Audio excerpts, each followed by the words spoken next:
Welcome back to the channel. This is Ryan with Pilot Ryan Media. I'm building my 4th Basecamp builder's kit. I love them. I can't get enough of them. I've made a handful of them at this point. 3D printed bodies, the lightning bug pre-runner up here. Since I've done so many of these, I thought it made sense to share my experience with you guys. So I'm going to break up the Basecamp build into a few different videos. The first video is going to be bags A and B, chapters A and B, which is assembly of the components and the axles and the shocks. The manual, you can find it if you go click the link in the description. But I just want to show you what I've learned as I've built a handful of these. And hopefully you enjoy that. If you do, give me a comment because it's a ton of work. It's crazy. Each one of these videos is probably about 40 minutes. This one's going to be a pre-runner eventually, but I'm build it like a Basecamp crawler kit for you. If you like the axial rigs and you want a straight axle, this is really the only way to get one. Otherwise, you have to have an early Bronco or CJ7 to get straight axles. A lot of us kind of scale purists like the straight axle over the portal. The portals are going to be better for certain things. Of course, it gives you a higher clearance in the middle, but a lot of us who build old school trucks or try to want to be scale about it go for the straight axles. If you're building one of these and you've not built a kit before, it's a tremendous amount of fun. The manual's great. The diagrams for each section, it's real size, so you can lay out your bearings, lay out your screws, and match them right there to the picture. It's broken up into great sections. Bags are labeled extremely well. Super fun. If you want to do one of these kits, I think you should. I created this video series to help you. I've got a ton of other content on the channel. You want to see some of these other Basecamps running, you can. I've done a Willie's Wagon video on a Basecamp builder's kit. There's an International Scout up there you cannot see. The pre-runner here, we got them going 35 miles an hour. And then there's a Land Rover back here as well. I still need to do a video for. All of it's been 3D printed so far except for the pre-runner. Anyway, I don't want this intro to be long because there's plenty enough to the video to keep you occupied. Stick around, subscribe, all that YouTube stuff. You want to support the channel, you can. I've got memberships, also links in the description if you go shopping for some of the tools that I've used or the kit itself or whatever. When you click through the description, that helps. Let me know what you think in the comments. And we live stream every Wednesday, me and my buddies, right here at 7 o'clock Eastern Time, RC 3D Fab Factory. We'll see you in the next one. And yeah, these are all coming in succession. We'll get all the way through this kit because it's done. And I filmed every bit of it. I did have to refilm what you're seeing today. So you're welcome in advance. Thanks. See ya. Enjoy. So as soon as you open up bag A, what you're going to do is just work one section at a time. This is the first page in the Basecamp Builders Kit. And so you're going to do 2 of these. We are assembling the differentials which go in the axle. This is actual real size, so you can size up your bearings. Just a note, the differential bearings are really the only ones that have this open. There's no shield there. And it tells you exactly what you're going to need. You're building a diff spool, so you're going to need this piece here and your Loctite and 6 of these screws.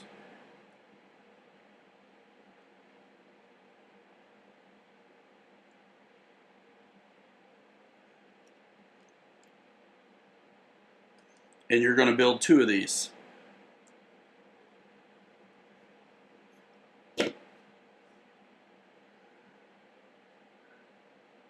So just take a look at the picture. You don't need the bearings yet. You got to screw on the ring gear first.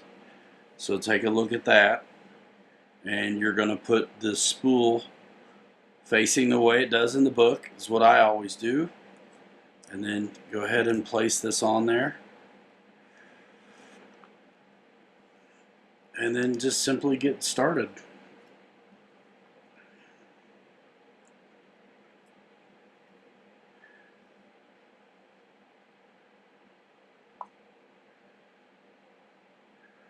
don't need a lot of Loctite, just some.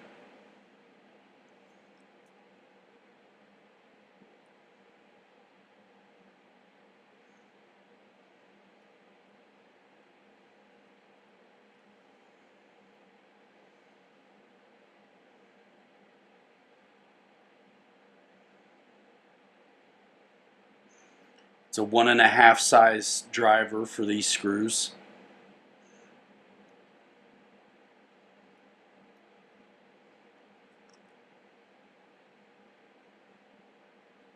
And the bearing will hold these screws from coming out as well, but I do put a little dab of Loctite on there as the book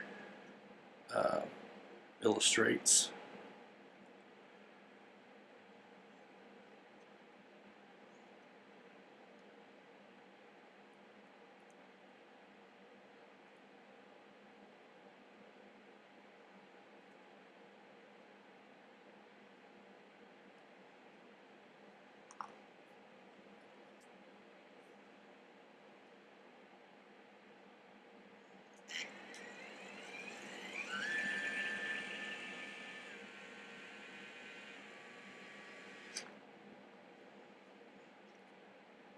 And then I do the real cinching down by hand. I'll let my tool do the work, but the real cinching down I tend to do with my hand because you can feel it better. And you won't break anything that way or overdo it. This is metal to metal, but it's the plastics that you could easily overdo.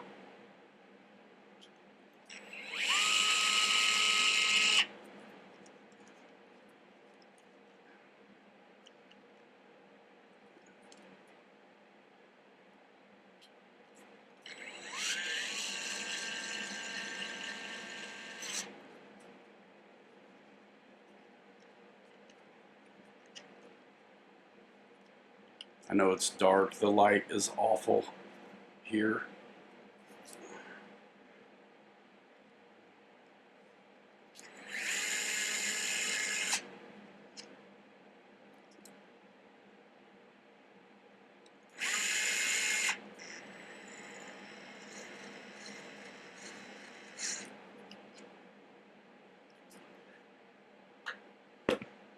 And that is the spool without the bearing. So you can see this extra step here is facing just the way it's supposed to. The teeth are facing the way they're supposed to. And like I said, the bearing will basically, in a way, hold these screws. There's no way they're going to really back out unless you absolutely destroy this bearing. If you're rock crawling, you're not going to destroy the bearing. We're running these in pre-runners and they're still holding up. And then this goes right there. And that is your ring gear for your differential. And you're going to do 2 of these. So one for the front axle and one for the rear. Fully assembled, ready to go to the next step, which is A2. So once you get your 2 differentials built, it's time to do the front axle. So the best thing to do is to lay out the parts the best as you can, the way the book describes and illustrates. So that's what I tend to do, and I'll get my direction thought out, and of course verify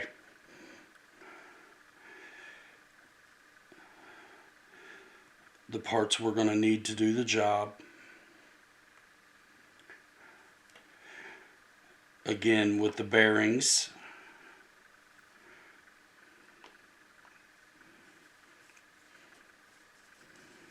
these are the screws for the diff cover when you're all finished.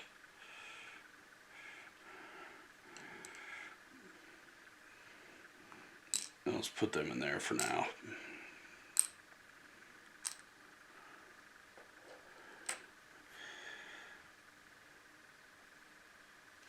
And we've got, there's 3 of these bearings that you're going to need. We've already pulled those screws, and then you need these two.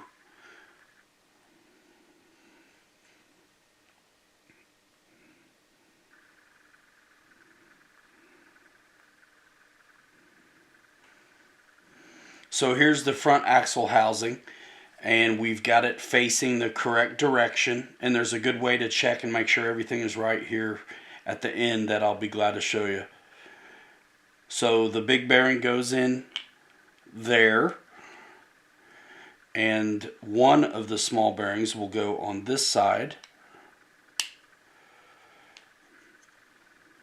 and this is actually what receives the drive shafts, but also will spin the ring gear. So that goes in, and then this is only going to fit one way. Make sure you have both the bearings on. And there's no axles yet, but this can be greased, and you can button this cover up, and then we can do the rest of this. So let's get the grease provided in the kit. You really don't need a lot of grease. When I'm building a pre-runner, I put a lot in though. So I will put a generous amount on here for sure.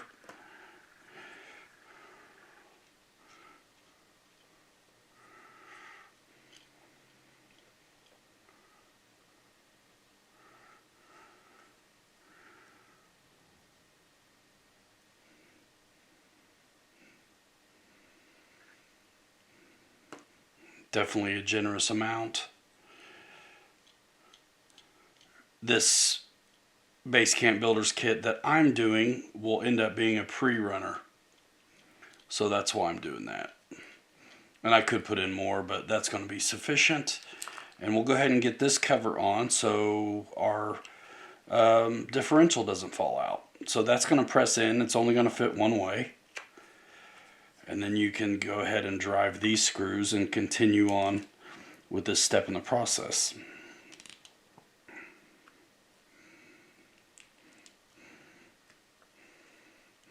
You really shouldn't have any bearings left over ever.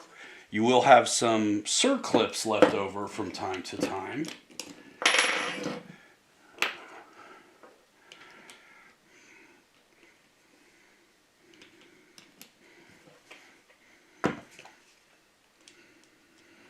.2mm drive on this.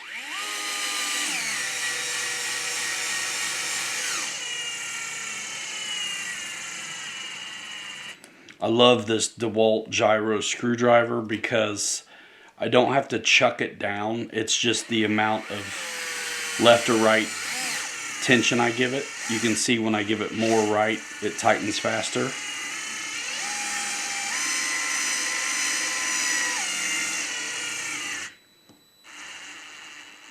You can feel the resistance, just don't overdo it.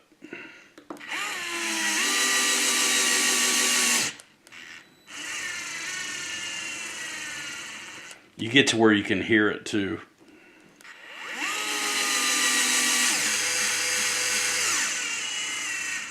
I tend to slow down once I get close to where I know the end is coming. And I always give a twist to things when I'm done tightening anything just to make sure everything still fits great. So that is the internal part of this.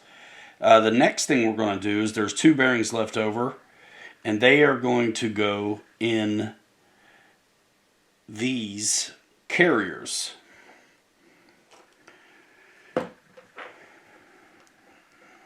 You want to get them seated in there well and all the way. And that's one. And here is the other. I know it's hard to see, but the book shows you as well. I always build over the book. And these only go on, that you can get it wrong, but there's this hole here that the screw is going to go through. And so you see this is the long part of the axle, and this part has an extra connection on it, and that's going to be for the panhard eventually. So one thing you're going to do now is, obviously you have to line up right here. So that's what you'll do. Take a good look at it and make sure you've got it. There it is. And then you take one of the small screws, and you can tell that it's designed to go from this side because it's got the recess there. And this is another 2mm. And I kind of always slow down, take a look at the picture, make sure I like what I see. And it makes sense. This is the truss, this is the top of the axle, and the links for the panhard are going to be up there.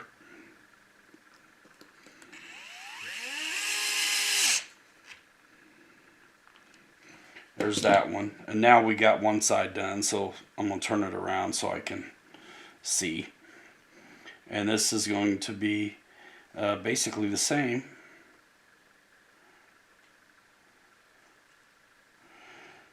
And there's not as much, there's not the bracket for the panhard link on this one. And once again, the screw comes in from the front where you're looking at the diff cover.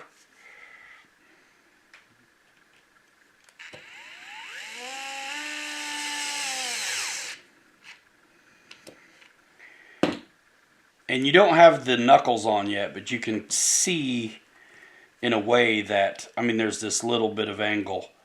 But for the most part, these are sitting appropriately. And when you look at this picture again, you can see that everything is lined up the way it's supposed to be. So now part A3 of the assembly is going to happen, and you can see the picture of the axle, and we're going to bring in the parts we need to finish this portion. So that's our knuckles and the bearings here and here. I've already installed them. So there's a bearing inside, it's the bigger one, and then the smaller one is here, and that's going to be the same on both of these. And then we need just a few 4 shoulder screws, which are these.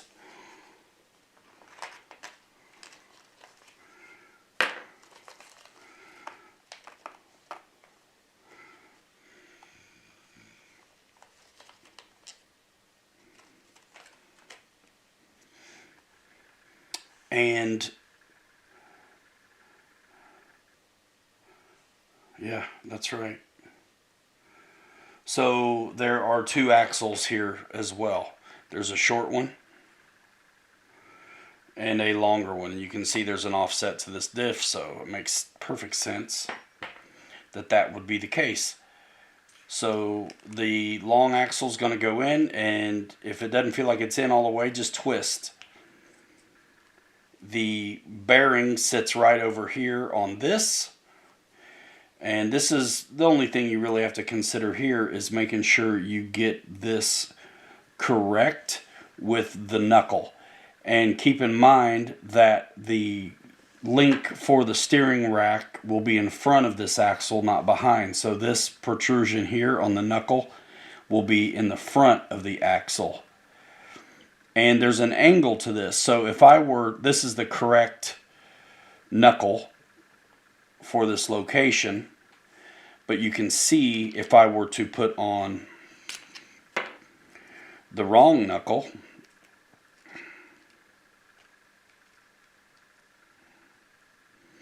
that there's quite an angle on the way the wheel would be sitting. So that is incorrect. This one's for the other side.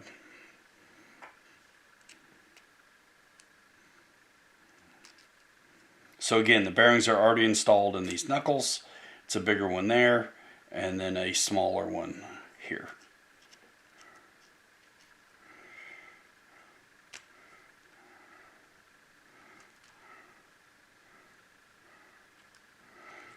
And this one even came out a little bit while I was pressing through. Not a big deal.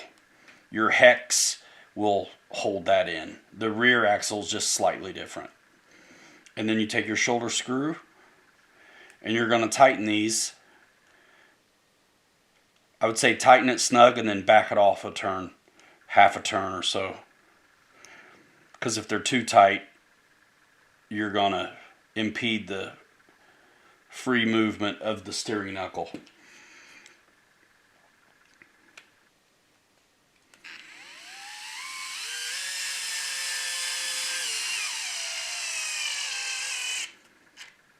So it's tight, and then back it off half turn or so.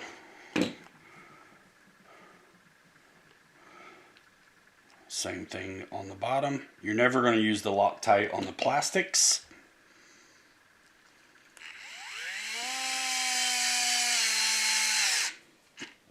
Tight, just hand tight, and then back it off a little bit. And you want to see this move easily.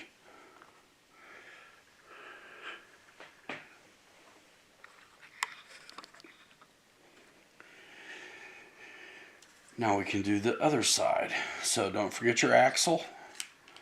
Put it in there and you're going to twist so this square part keys into the spool, the diff spool. There it is. Bearings are already in our knuckle on both sides, right here by the book.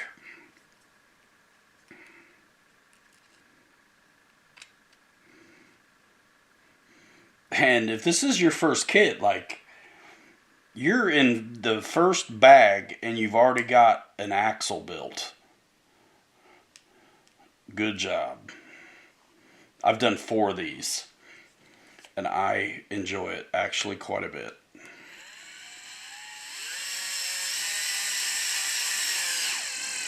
And honestly, it's the only way to get a straight axle 10.3 without picking up a CJ7.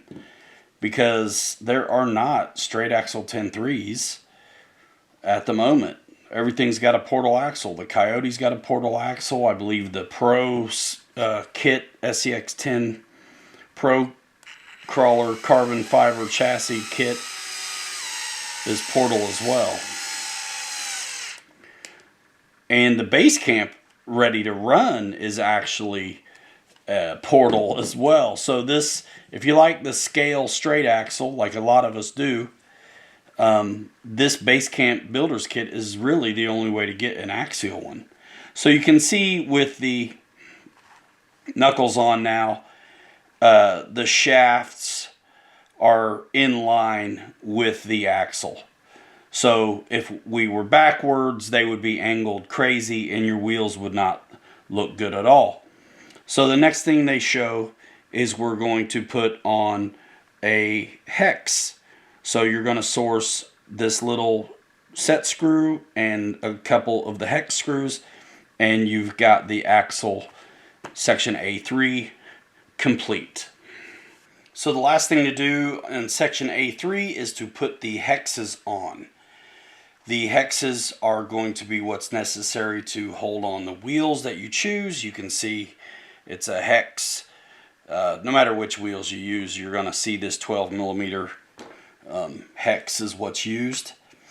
And on the front axle, you simply are going to, we've lined up the hole, and there are going to be 2 holes seen on this hex nut. This threaded, this big one, this big hole that's threaded, and then a smaller hole.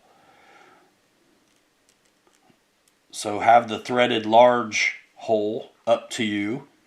You can put Loctite on these if you want, and then you drive a pin that looks like this. A little set screw with a smooth shaft and a threaded side here that of course will be received at the top. This takes a 1.5 driver to do.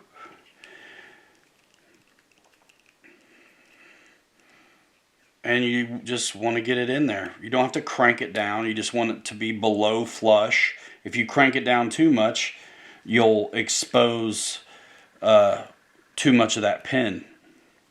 So you can get in there, you know, a little bit. There we go. That's one hex on.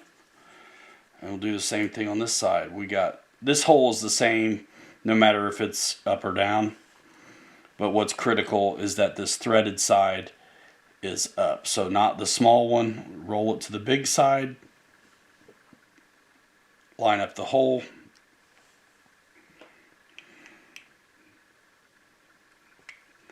And sink it.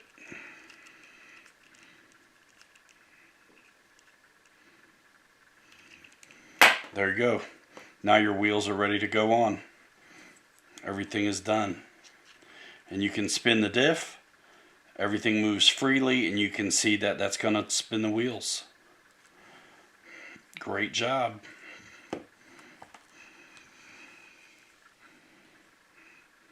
There's your axle, your front axle. So this is the straight axle rear for the Basecamp Builders Kit, section A4. Now, I actually have filmed this already and lost the footage, so I am back into a perfectly good axle just to show you guys. This spool is the same as the other spool. It goes in the exact same way. The output drive is already installed. The big bearing is in the diff case, and the small one is here already. I'm not going to take this greasy thing apart to do it. But I did want to get into it enough to show you some critical things to consider as you're building it. If it's in the book, do it.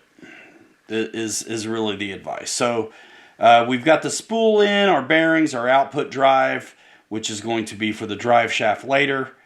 So that means 2 bearings on the diff spool. Diff spool is completely assembled. Large bearing inside the case on the other side of this shaft, and the small one right there. We'll go ahead and cinch this down. Again, the 4 bolts are laid out right there. The size is actual. Very cool. Working on the dark side of the diff right here.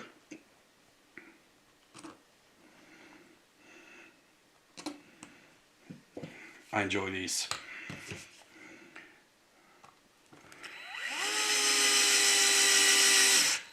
And you can hear it when you're getting close.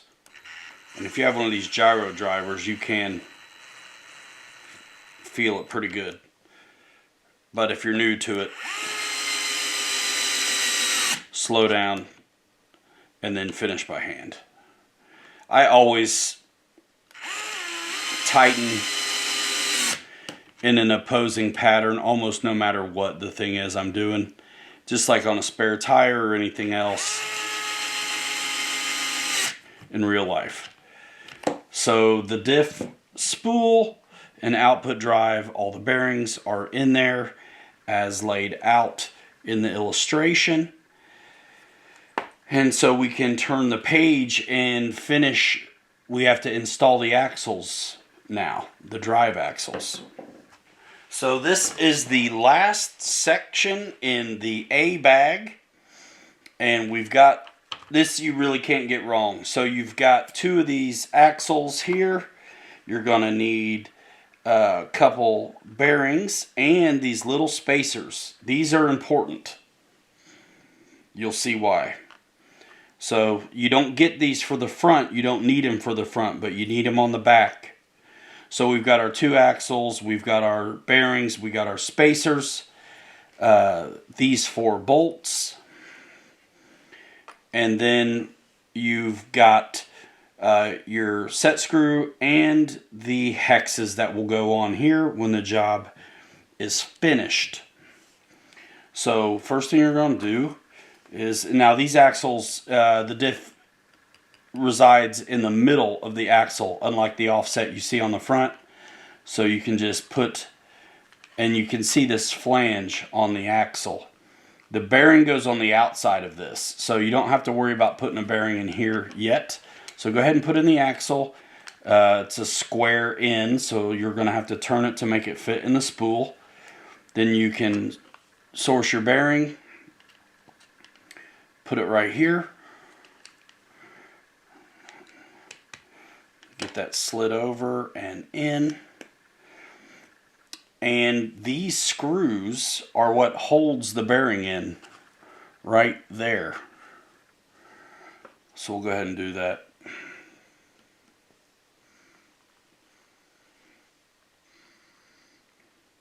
Again, I'm doing this again so I can show you guys.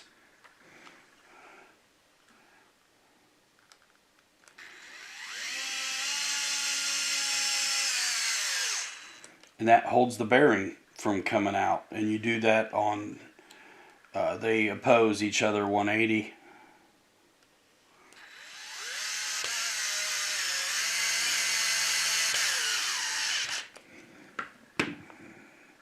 And there you should be able to see that's holding the bearing in. And we'll do it on this side as well. The square end that fits in the spool. That fit in there great. Slide the bearing over next.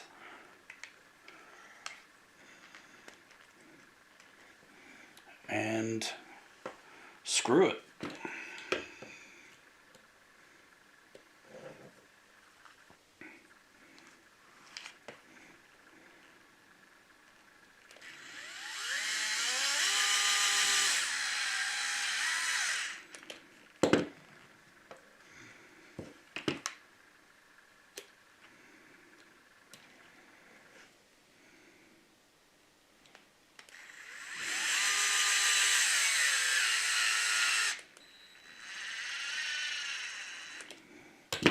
Okay, that is it almost. So the hexes are going on. Now, you can see that if you put the hexes on here right away, that would rub into these screws. You can't countersink these screws because of that bearing. So this is where those spacers come into play. And then your hex goes on here. And that's a good idea to go ahead and put it on so you don't lose your spacers. And this other spacer goes on this way. And we'll go ahead and put the hexes on as well. So once your spacer is on, then you're going to get your hole so you can see it. And the big side with the threads on the hex. And this serrated edge here, you can see these lines on the hex. Those face out, not in. You can kind of see that. Serrated may not be a good word, but you see what I mean. So the smooth side goes down, threaded side up to you. The hole, line it up.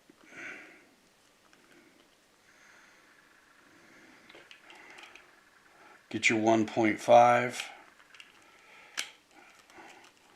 and sink it. Just enough below flush. That's it. Spacers on. Hole facing the so I can see. Threaded side of the hex up. Textured side out.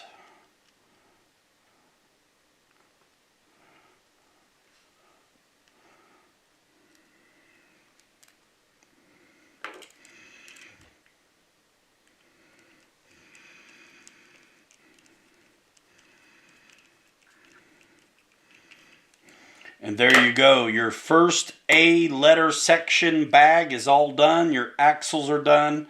Everything that you've assembled has been installed in the axles. You really shouldn't have anything left over at this point. That's it. There's your rear axle ready to go. And you can set that to the side because the next thing you're going to do is build the shocks.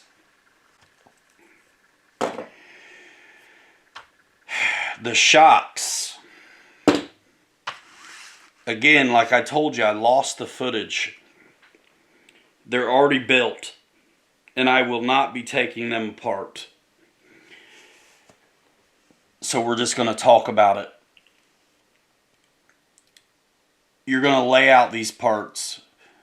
Couple circle. This is for what you do here, you do 4 times. So there's a parts tree where there's some plastic parts in there, you're going to find a couple options for pistons. One set of pistons has smaller holes in it, which is going to make for a stiffer suspension with the provided 35 weight oil. And then there's another set of pistons that have larger holes. In my case, I went for the larger ones. By far the easiest thing to do is you can see that when this is done, this piston will be surrounded with a circlip on both sides. On this shaft, there are 2 recesses milled into the shaft to receive the circlips. My advice is go ahead and attach the first one without anything else on it. It's easier to do. Then you can slide your piston on, which is this. It's going to be a black plastic piece. And then you can get this next circlip on, which is its own job. I'm so sorry I lost the footage, but I filmed all 4 of them. I will not be taking them apart to do it again. If you got to have that, let me know in the comments. So next thing you're going to do, you've got your parts tree out, so you're going to source, this is a collar that threads up and down the threaded shock body. Go ahead and put that on, and there's a recess like a bevel here, which is going to be for receiving the spring later. Get that started, thread it on the shock shaft, and you can see that it's down some. Give yourself a 1/4 inch at least of thread showing above this once you thread it on, because you're going to need it later. And then there are a bunch of clear silicone bushings, little O-rings. So you're going to use those, and you're going to go ahead and fit it in the bottom of the threaded shock shaft. They say use a little bit of oil. Sometimes I use a little bit of grease.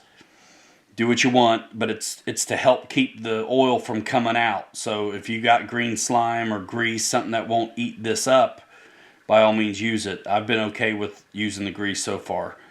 This is a black plastic piece that will come off of the parts tree, and then another one of these clear silicone things. So this will be 2 of those clear silicone donuts in each one of these shocks. Jam the first one in there, put the black one in, and then the clear one. You can start the threads on this cap, but don't do it tight, because it's going to make it harder to feed this through. So once this is assembled, you're going to gently feed it through the bottom of the shock body. And at that point, that's where it's great to have a pair of shock pliers to hold the shaft still. I'll put links to this stuff in the description too. Help support the channel by using them if you like tutorials like this. But yeah, once you get this, I actually put a little bit of grease on the threads on the shock shaft, so when I push it through these rings, I'm not damaging them. Some people use green slime. I use the grease that's provided with the kit, and it works out for me pretty good. Once this is through and all the way out, my suggestion is to grab at the very lowest point near the threads where the rod end will be, because if you by chance mar up the shock shaft, it's as far away from the seals as you can be, and it won't damage them. So once I get this jammed all the way through here, I'm going to hold it with my shock pliers here and spin on this rod end, shock shaft end, and it gets a pivot ball put in it. And this tool is also great for setting those pivot balls in.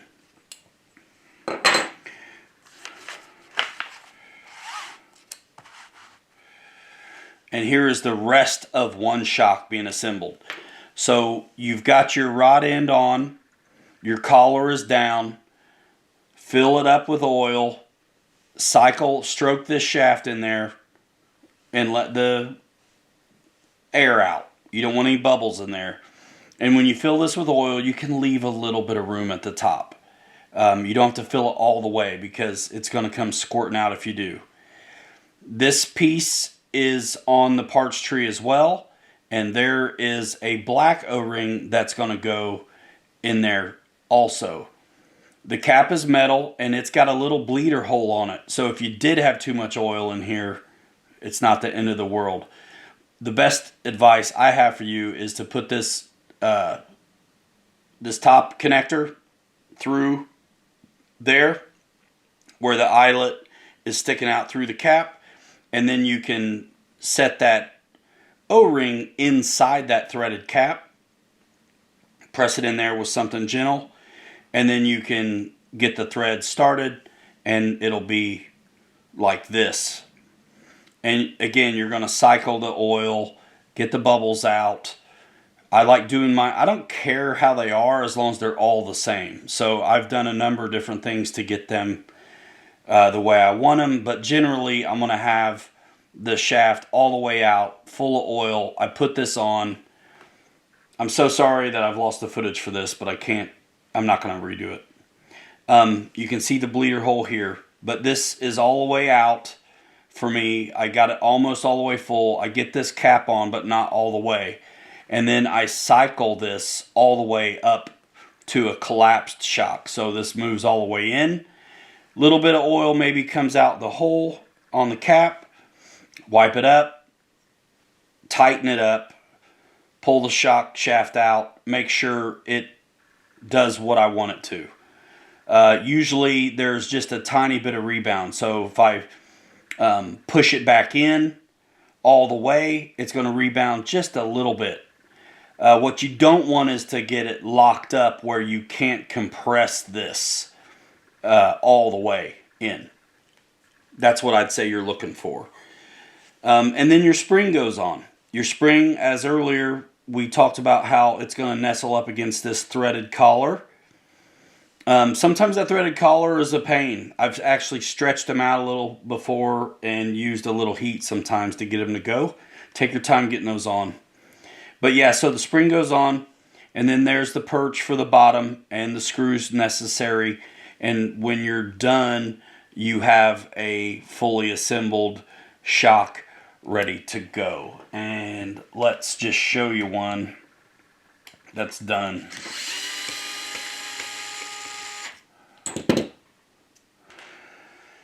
So ahead of time, you can put these pivot balls in, and you can see how they're symmetrical on both sides. And your perch, this is it here. Pretty awesome. You can see my shock goes in all the way. Of course, the spring's on it now, so it's going to bring it back out, and the rebound is there. There is the little bleeder hole. And these pivot balls have a standoff on them, and these are because at the shock tower, if you did not have this standoff, this would get in the way and rub against it. So these go in after you're assembled, and that is a completed shock.